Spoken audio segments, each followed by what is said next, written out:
Hey, all my hoodies, welcome back to the Hood Table with your girl Tanya, aka the Hood Table, one more again. Please, you guys, make sure you come on in, like and share the video, and subscribe to the Hood Table, of course. If you are not already subscribed to the Hood Table, please and thank you very much. I hope everybody is having a wonderful start to their weekend and the holiday season. Christmas is right around the corner, y'all.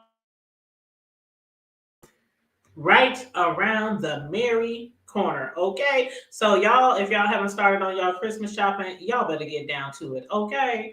But anyway, are you guys all caught up with season 3 of Power Book 3 Raising Kanan? I hope that you are because we are now on season 3, episode 2, and it was called Open for Business for Biz Naive. So again, make sure you come on in, like, share, and subscribe. And we about to get this party started with this good old review. So let's see. Where should we start? From the beginning. Why not? anyway, regarding Ronnie, it didn't take us long. You know who Ronnie is, Neek's brother. It did not take us long to figure out just how wild and crazy Neek's brother Ronnie is. Now, Kanan had told us, when he was fresh out the joint, he's like, man, people know not to hang around him because he's crazy, he's wild, be into all kind of mess. And again, it didn't take us long to realize that, huh? Like all that, my brother, all that because you wanted a couple of new pair of Jabot jeans. I don't even know if he left the dude alive. I don't even know if he left him alive, but you could have just knocked him out a couple of times, took a little money out of his wallet so you can get you a pair of those new jeans. He was like, who wear lead jeans nowadays anymore? Nigga, I don't. And continue to smash that dude's head in his old car. But speaking of jeans, I was wondering if he had suspected his brother Neek of being deep down inside of Rock's genes. Y'all heard him when he told Neek's girl that Neek might be off somewhere with a side chick, with some other little broad. She was like, fuck you. But if she only knew, Ronnie's assumptions were absolutely correct. But be that as it may, I don't believe that Rock has anything to be worried about when it comes to Neek's girl. She'll stuff a hole in that girl. But his brother Ronnie, on the other hand, I know he wants Rock out the way, but does it seem to y'all like he might have some plans up, something up his sleeve of getting her permanently out of the way? I don't know, but I sure hope this doesn't become a family feud, a family against, family type of shit, because from the looks of it, Neek might really have some strong fee-fees for our girl Rock. And while sitting in the cut outside of Rock's new home, I'm sure his brother doesn't give a damn about Neek's feelings or anybody else's for that matter. But on the other side of town, the cops was over there, him and Stefano, aka Tony Danza, and brought him in on some bogus ass charges under this Lacey Act that I never heard of. But they was talking about, them exotic fish that he had, saying his happened to be an endangered species and he ain't supposed to have them or some shit like that. But of course, that and the gun charge got thrown out. But they just trying to, keep him under wrap, keep their thumb on him, keep their foot on his neck, keep that pressure on him because they know that he had to have something to do with that hit on Saul, which is also why Detective Howard met up later with Rock to make sure that they have an understanding. You see, our girl thought she was done. Thought she was out of the game, but we knew, that probably wasn't going to happen. The feds are investigating all the New York crime families at Howard's precinct. And being that Rock and the Italians were spilling blood everywhere, he is like, okay, Rock, we need to make sure we stay clean. We need to make sure we stay under the radar. And that includes Rock, and that includes also her son, Kanan. But while Rock thought that she was out, that's not going to be the case after all. Rock and Howard, they was able to, get the NYPD off of their back, last episode. They were able to, I don't know if they were able to convince them that old boy Crown was behind that war, but from that little smirk on Rock's face, it appears that she saw through the bullshit. She knows his partner ain't off herself. He was like, yeah, we don't even have to handle that situation, regarding to Burke. Regardless of how hard Howard was trying to make it seem, like he was mourning over Burke. He was like, the entire department is just torn to pieces over the loss of one of our own, over Burke's untimely death. Rock was like, nigga, sorry for your loss. But I'm sure you are going to get past it real soon, though. She was just looking at him. You know that? I love that smirk, Rock. It's not a laugh. It's not a smile. It's just kind of, I see you. I see you, mother plucker. But anyway, for right now, so long as all of them, including Kanan, can stay under the radar, they might be able to keep the feds out of their hair as well. And somehow, I see Kanan as probably the one who's going to have feds looking right on over in their direction. And so does Rock after she heard that, he got some new friends. Howard was like, who them niggas that he hanging around nowadays? He got some new friends. Rock didn't even know because Kanan ain't been having nothing to do with her. And Rock, for some reason, I don't know why she felt like she don't have to keep her eyes on him. I don't know, but shit, she do know now. And she ain't trying to have her son, getting the streets hotter than they already are. But with Kanan not messing with her again right now, she should have known that dropping that money on him and fame was not going to be the answer. That was not going to keep him from hustling. He wants to hustle with or without her, okay? And it might keep Fame's lazy ass from hustling, all that money that she gave him, but not Kanan. And speaking of Famous, he is looking weaker and weaker and weaker to me by each new episode. Like how you got your homeboy living up in your shit, smacking you all in your face and threatening you because you not only allowed his mama entrance to that raggedy ass apartment, but you also accepted money from her. Both of y'all over there broke as fuck. That apartment is so raggedy and nasty, and ain't no food in there, and they ain't got no monies. But you know what? If he really is a fiend like Simrat said, and his son Romero keeps saying, then he should have just took that money and kept his mouth shut. That's what I would have done. I mean, okay, Kanan probably would have get mad later, but if you my dog, if you really my dog, he'll forgive me eventually. But anyway, yeah, I would have took that money and put that stuff somewhere in a coffee can. But anyway, speaking of hustling, it does look like Simrad, little Romero's, I keep calling him Romeo, but little Romero's dad had a change of heart.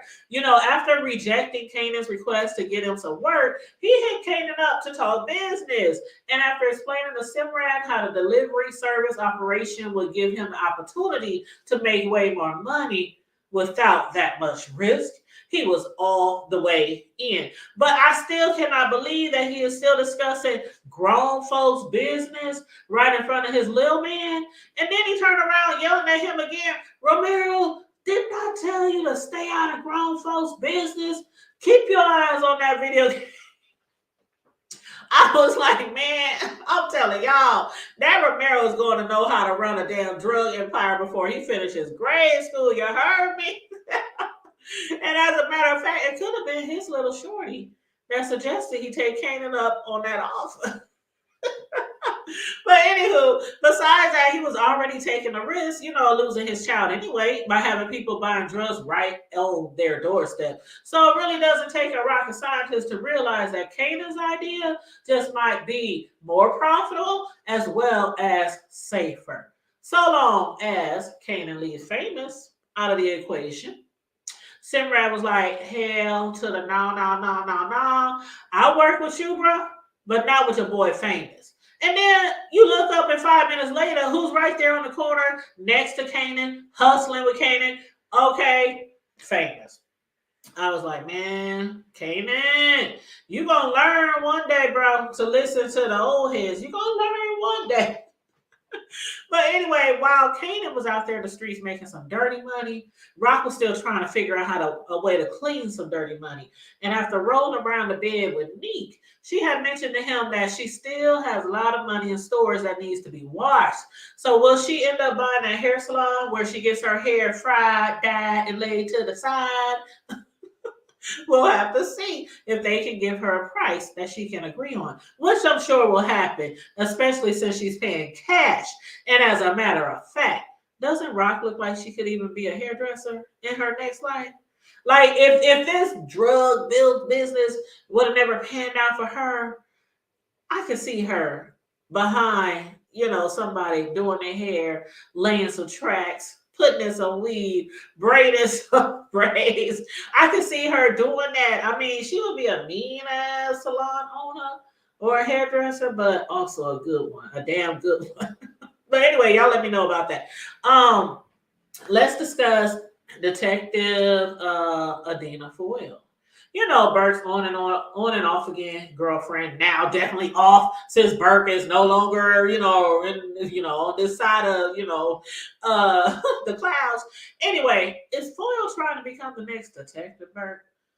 Meaning the next dead female detective from sniffing, behind Howard's back? Because she is on a mission, y'all. She is on a mission to exonerate her lover. So Howard, of course, had to pay her a, nice piece of visit.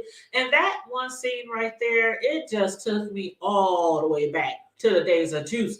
Because the look that he had in his eyes while talking to Foyle reminded me, remember, y'all know the show, the movie Juice, right? Y'all know. Q, Omar Epps played Q in Juice. Man, one of my favorite movies from back in the day. But anyway, that scene right there reminded me of when they told Q, you got the juice now, man. They was like, you got the juice right now, bro. Man, I'm telling you, Howard was looking her dead in her eyes, not flinching, not stuttering, no blinking, just lying right to her damn face. And he was putting it on so good that he had Detective Foyle not knowing which way was up for down. Like, she was like so sure herself that her lover didn't, off herself. But now she's like, yeah, she was dealing with some things. Yeah, she was going through some things. Like, girl, man, for the moment, he had her wrapped around his pinky finger for the moment. But anyhow, back to some more family business, because I don't think we have discussed Lou, Marvin, Juke yet, did we? I don't think we did. But anyway, Marvin. Okay. Marvin ended up having to leave Lou behind, at that club. Was they at a club? They were somewhere. For he had to leave him there for emergency. And before he left, what did he tell Lou? He told his ass not to get into any bullshit. He specifically warned his ass not to get caught up in anything. And now his niece Juke was waiting outside the auditions the next morning, wondering where the hell her Uncle Lou was at. Had our baby Juke all up in them damn nasty ass bathroom stalls, throwing her guts up all out of anxiety. She did not have her music with her, and she was nervous already. So yeah, she ran to the bathroom. Nora sick. But that was at least until she saw that pretty girl with the bottle of Tic Tacs. Yeah, yes. The girl with the Tic Tacs. I'm going to call her Miss Tic Tacs. But I really hope that, Juke does get selected as one of the girls, for the new girl group, especially since they only allowed her, like 30 seconds. They gave her like 30 hot seconds to sing. But like her father, Marvin, said, baby girl, you are so good, that good, not this good, but that good, that 30 seconds is all you need. And I really do hope so. I have a feeling that she is going to make it in the group. But if she doesn't, if I was Marvin, I'd be whipping all over my brother Lou's head the next time I see him for standing my baby girl up. Yep, that's right. He needs to go upside his head. But on the other hand, why do I have a feeling that Miss Tic Tacs will happen to be one of the other girl members, of that new girls group? Yeah, okay. Y'all didn't see it? I think she's gonna be one of the new girls. And if I'm right, y'all better give me my credit. Okay. Y'all know sometimes I be reaching out there on a limb, and usually I am right when it comes to my reviews. But yeah, old Uncle Marvin. He had to go and, pull Gerald. Who the hell is Gerald? Well, I don't remember him from nowhere. I've been doing reviews on this show since season 1. And I don't remember no damn Gerald. Like, why don't I remember Gerald? Why isn't he coming to me? But anyway, he had to go pull Gerald out of some nasty motel where he was being held until Marvin brought them fees. Like, first they said 3,000. Then when he got there, they talking about 5,000. But if he would have brought that money, I'm sure they would have finished off old Gerald and left him right there in that motel room, stanking the high heavens. But Marvin came through. And so it seems that both of the brothers will be in Captain Saberholes that night. Yes, Marvin was there to help Gerald and old boy Uncle Lou, even though he messed up that night. The next day, he was being Captain Saberhole, right? Well, actually, it wasn't the next day. It was in the middle of the night. It was in the middle of the night. But anyway, he got into a little fight, a little fisticuff, a little hand-to-hand combat, at that bar that he was at, where he had found out, the owner happened to know his father, his late father, and that she used to run a bar for like 30-something years or 20-something years where his father used to perform. So even though drunk-ass Lou, found himself into a fight and into a clink, had to spend the night down at the jail cell. He did, however, find him a new gig, I believe, at the bar, either as a talent scout or possibly even a bouncer. We shall see. But anyway, y'all let me know what y'all thought about this episode. Give me the good, the bad. Give me your assumptions of what might happen. Let me know how you enjoyed the review or not. Okay, I can take criticism as long as it's constructive criticism, okay? And on your way out, please don't forget to like and share this video. Subscribe to the Hood Table if you're not already subscribed, please, and thank you very much. And always remember, you see that Cash App right there at the bottom, the little bottom? Is it on the left or y'all right? Anyway, $sign the Hood Table too if you want to be a blessing to your girl. If you want to send her a little love offering for the review, or my birthday is December 29th. If you want to send me a little birthday blessing, feel free to Hood Table 402. And also on my community wall, I will be posting my Amazon link. I did post it about a week ago, but my Amazon wish link for my birthday is on my community wall. But again, I'll post that again. But anyway, y'all, it has been fun. It has been real. I enjoyed this episode. Looking forward to episode 4. Looking forward to episode 4 because I really need to find out if our girl made that, new girls team. But anyway, like, share, subscribe, stay safe, be blessed, remain vigilant at all times, and always remember to keep it hood. I'm out.